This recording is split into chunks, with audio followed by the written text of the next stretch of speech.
oyo tozo vivre le DMTV bilile kamalo bana ebele.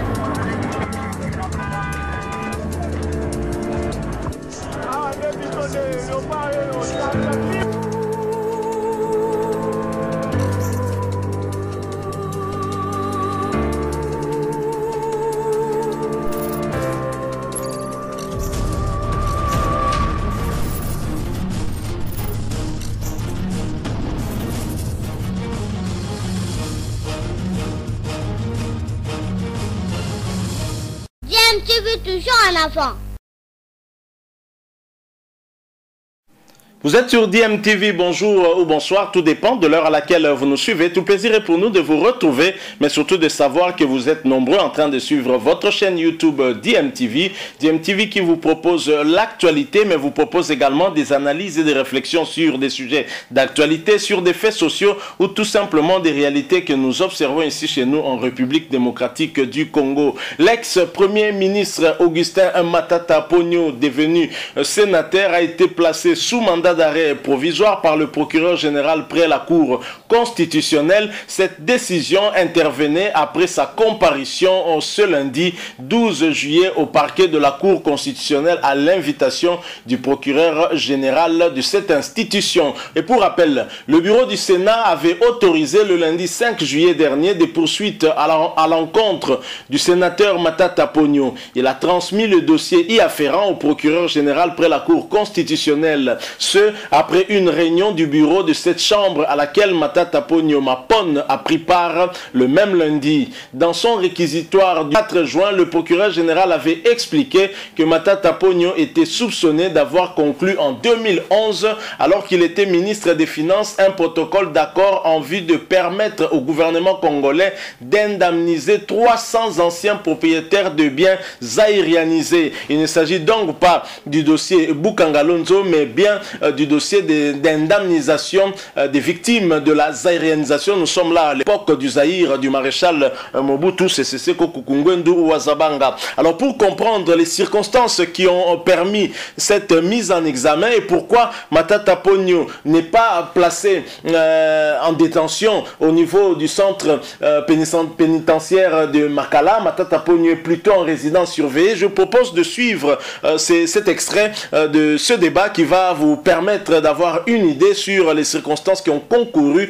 à la mise en examen de l'ancien Premier ministre Augustin Matata Ponyo. Ensuite, nous allons nous retrouver pour conclure ce sujet. Je vous rappelle bien entendu que vous êtes en train de suivre votre chaîne YouTube DMTV. Vous êtes nouveau ici ou ancien, mais que vous ne vous êtes pas encore abonné, n'hésitez pas, s'il vous plaît, abonnez-vous et n'oubliez pas d'activer la notification. Il vous suffira pour cela de cliquer sur la petite cloche que vous verrez apparaître dès que vous serez abonné. Elle vous permettra de ne plus rien manquer des prochaines vidéos que nous allons vous proposer. Suivant, nous nous retrouvons tout de suite après.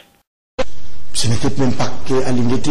Il y a aussi au niveau du parquet près la Cour constitutionnelle, le parquet qui a fait également un travail titanesque avec cette question de vraies fausses victimes de la zaïrisation. On parle de près de 300 dossiers Ivouya et Matata a passé sa première nuit hier. On parle de régime en résidence surveillée ou bien il a été mappé. C'est un jeu de nom. Il est en résidence surveillée. Il est en résidence surveillée. Oui. Il joue de certaines immunités. Oui. C'est comme tout fonctionnaire de la République. Quand il a des problèmes avec la justice, la plupart d'entre eux, ils sont en résidence surveillée. Nous avons connu ça avec un qui était député, Jean-Jacques Mamba. Et Matata, il a été Premier ministre. Je pense qu'il est en résidence surveillée, attendant la suite de la procédure. Moi, je veux bien que ceux qui ont pillé les recettes publiques soient déférer les cours et tribunaux. Mais je refuse à ce qu'en même temps que ça soit un acharnement. Ça, c'est ce que je refuse. On va parler du procès 100 jours ici. S'il faut le dire ici, c'est un procès qui a prouvé ses limites. Vous avez cité les cas d'El Massaro ici, ça a prouvé ses limites. On a vu des gens qui étaient aussi condamnés comme Kamere, mais qui ont été libérés à la suite d'une ordonnance présidentielle. Mais ça dit que les gens qui sont poursuivis pour détournement ne peuvent jamais être figurés dans une ordonnance présidentielle. Donc moi, on refuse parce que cette République, derrière l'état des droits, que se transforme un acharnement pour régler des comptes à X et Y. Alors on peut parler de Matata Ponyo. En même temps, on l'attendait hier, c'était la deuxième comparution. En même temps, le Conseil d'État l'a débuté. Le Conseil s'est déclaré incompétent quant à sa requête. La prochaine étape, c'est quoi? C'est la bataille juridique, c'est la bataille de procédure? Oui, ça sera la bataille des procédures, parce que s'il est assigné à résidence surveillée, c'est sûr que, comme tu l'as dit là, c'est... Le parquet a encore besoin de lui. Il estime qu'il y a des éléments qui prouvent cette culpabilité judiciaire qui est ouvert. Alors c'est à Matata d'apporter ses moyens de défense. On veut bien que cette vérité puisse éclater. C'est là où je dis encore Serge Kabongo, je refuse que cela soit un acharnement à l'idée où cette affaire avait commencé au niveau du Sénat. Au niveau du Sénat, la procédure n'avait pas été respectée. Les sénateurs, quand ils ont vu le réquisitoire du procureur général après la Cour constitutionnelle arriver, ils ont vu qu'il y avait forcément la procédure n'avait pas été respectée et cette affaire était, l'affaire Matata avait été close au niveau du Sénat. Ça c'était le premier dossier de Boukama Lezo. On avait un dossier. Alors, la République exhume un autre dossier sur la réalisation. Tu vois un peu, c'est notre dossier, c'est vrai que j'ai dit, est-ce qu'il y a vraiment un motif d'acharnement ou pas? Je dis, je ne confirme pas, mais moi je prétends, je dis à mon niveau, je pense qu'il y a à mon niveau un acharnement. Si M. Matata a puisé dans le trésor public pour se taper une santé financière, que la justice puisse vous prouver cela. Alors, je refuse un acharnement politique qui va demain après demain dans la perspective des élections. Mais nous avons des dossiers dans ces pays. On vous a dit qu'un certain monsieur Yav Moulang avait pris 100 millions de dollars dans l'affaire de Numi, Mutanda Mining. Il a été invité par la justice, il ne s'est jamais présenté. Voilà justement peut-être vos inquiétudes. Ce sont mes inquiétudes. C'est cette même justice là, comment elle travaille? Si c'est Matata, on cherche le dossier. C'est ce que je refuse. Je vous ai dit, c'est Kabongo. Si les gens ont dilapidé les trésors, l'argent de l'État, ces gens doivent répondre. Doivent rendre compte. Mais si c'est un acharnement pour écarter des adversaires politiques, ça je dis non. Moi, Serge Kabongo, on ne veut pas, je refuse à ce qu'on fasse du Kabila sans Kabila. Ça je refuse. On ne veut pas aujourd'hui nous créer, on ne peut pas nous créer aujourd'hui un seul candidat à la présidence de 2023 qui est M. Tshisekedi. Non. M. Tshisekedi aujourd'hui bataille dure pour que lui-même soit sa challengeur. On a Kamere qui est déjà out dans la présidence de 2023, dès qu'il sera quitté sa seule planche de salut, ça sera des discussions, mais bien qu'il sera quitté, mais il a déjà un casier judiciaire qui est noirci. Ça sera Matata aujourd'hui. Bien qu'il sera quitté demain après-demain, il aura un casier judiciaire noirci. Ça sera Katumbi demain après-demain. Ça sera Fayoulou. Ça sera Bemba. C'est ça, on ne veut pas de ça. Nous, on veut de... Conseil d'intention, hein? Non, c'est pas un conseil d'intention. Nous, on les voit déjà, les filles. Nous, on voit en 2023. Moi, je vais voir en 2023 Kamere sur la ligne. Je vais en 2023 voir Matata sur la ligne. Je vais en 2023 voir Katumbi sur la ligne. On laisse le peuple 2023 les départager. Loulou sur la ligne, même pas sur la ligne. Seul le peuple doit départager ses leaders politiques. Mais on ne peut pas faire de l'état de droit un instrument pour régler des comptes aux gens. Pour chuter, je vais revenir sur le camp IGF. Je vous ai dit ici, nous ne sommes pas, c'est très important, je chute, nous ne sommes pas dans une gestion classique. Ce n'est pas à l'IGF, par exemple, de dire que tel inspecteur envoie ses inspecteurs en patrouille financière et ces inspecteurs doivent décider sur le paiement de certaines factures.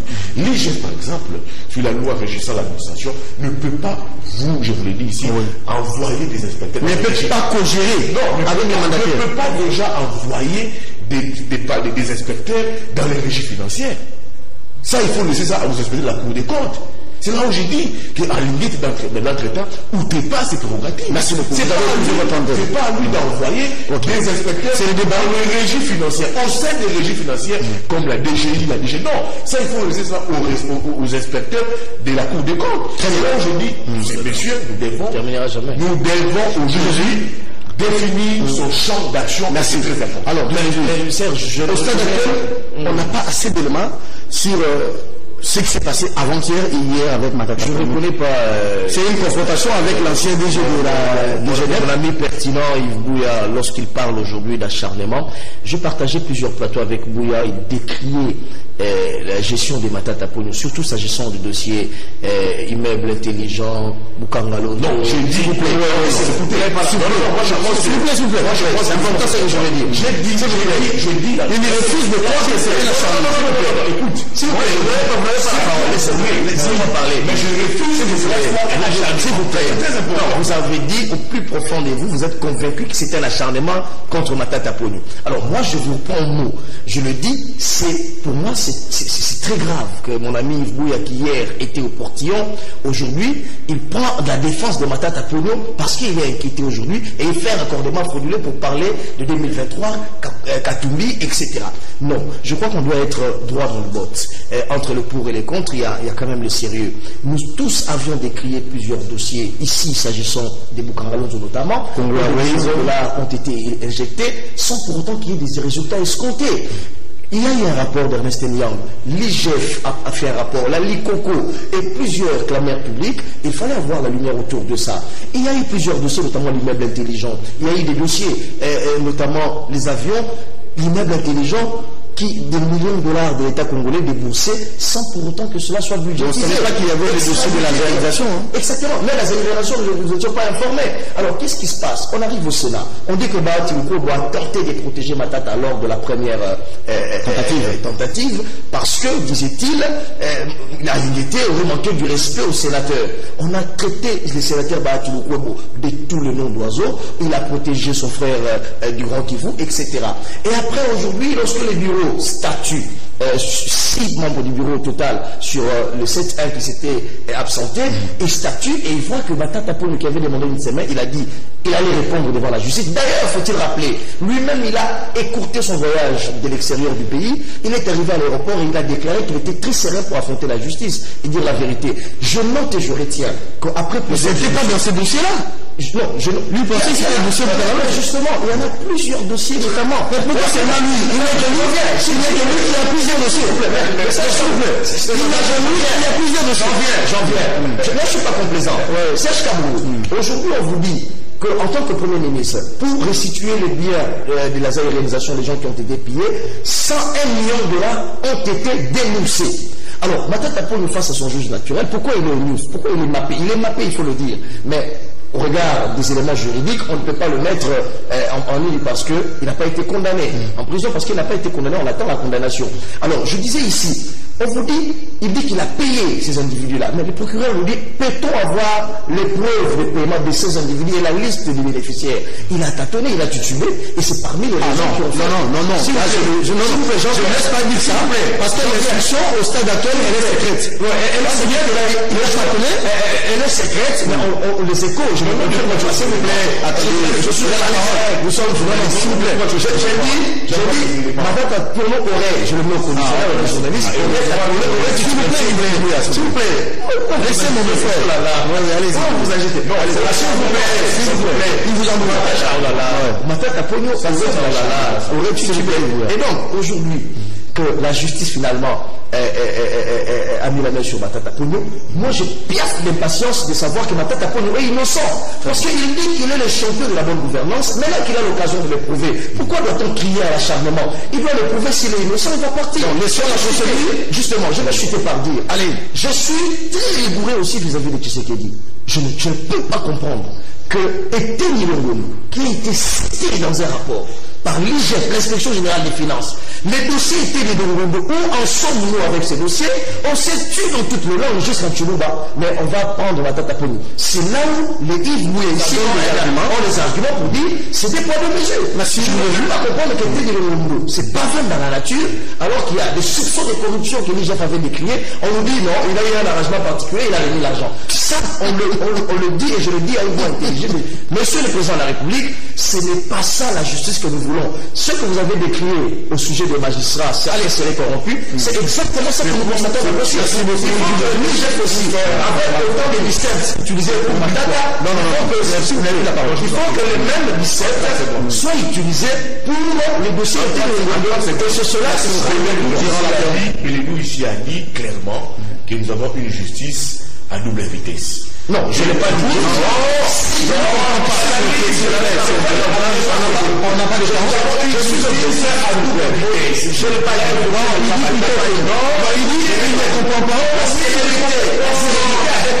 Je suis pas à l'église, mais je me répète. Il a sa vérité avec la monsieur madame la je retire la parole à Dieu. Je l'accorde à Yves Mouya, mais alors, mais les deux ici fait allusion à une justice à double vitesse. Non, la célérité. Écoutez, il y a une justice franchement les autres et une justice qui protège les proches du président de la République. Il a évoqué les cas. Il ne s'explique pas. Il ne s'explique pas. Il pas lui imputer. Au-delà de sa pensée. Ah, ok. Important. Ouais. Alors, il y a une justice ici à double vitesse. Une justice des pauvres Tshisekedi qui protège les amis du président. Et une justice qui est là qui écoute la justice qu'on refuse. La même justice a des là où j'arrive au conseil. Là où je dis ici, alors refusons cet acharnement de tous les individus. Allez, est-ce que je me permets de vous résumer? Je me permets de vous résumer. S'il vous plaît, il doit être sur la liste. Je me permets de vous résumer. Seul le peuple, les partis. Je me permets de vous résumer avec beaucoup de modestie. C'est que vous dites presque la même chose et je ne prends pas position sur les arguments d'où Jésus. Mais il ne s'explique pas la célérité dans le dossier Matata, mais on sent une sorte d'inertie dans le dossier. C'est ça, c'est son interrogation. C'est-à-dire que et vous, mais c'est c'est-à-dire vous allez un peu loin. Justement, en fait, il s'étonne. Merci beaucoup. Voilà, nous sommes de retour, vous venez de suivre là, c'est plus ou moins 10 minutes d'analyse sur le dossier Matata Ponyo qui a été placé en examen et c'est très clairement en tout cas après sa comparution au niveau du parquet près la Cour constitutionnelle par le procureur qui avait justement sollicité des poursuites contre ce sénateur, Matata Ponyo n'a pas su convaincre le procureur général près du parquet, près la Cour constitutionnelle de sa non-implication peut-être dans le dossier qui lui est reproché. Il s'agit du dossier d'indemnisation des victimes de la zaïrianisation. Alors d'après les indiscrétions, il y aurait eu en tout cas une fausse indemnisation et qu'il y aurait peut-être des fausses victimes. Donc ça sent là l'odeur du détournement des deniers publics. Merci beaucoup à vous qui nous avez suivis. Nous osons croire que ce sujet vous aura en tout cas plu et surtout intéressé. Si c'est le cas, manifestez-le en nous laissant un maximum de j'aime, likez cette vidéo. Merci de partager avec nous aussi votre point de vue, votre opinion sur le sujet que nous venons de vous proposer. Vous êtes nouveau sur cette chaîne ou ancien mais que vous ne vous êtes pas encore abonné, abonnez-vous et n'oubliez pas d'activer la notification. Il vous suffira de cliquer sur la petite cloche que vous verrez apparaître dès que vous serez abonné parce qu'elle vous permettra de ne plus rien manquer des sujets que nous allons vous proposer ici. Une fois de plus, merci à vous d'avoir partagé ces quelques minutes avec nous dans le cadre de cette analyse et cette réflexion sur le sujet que nous venons de vous proposer. Nous espérons vous retrouver très bientôt avec un autre sujet. Bien sûr, si Dieu nous prête vie, en attendant, portez-vous bien et DMTV vous dit au revoir.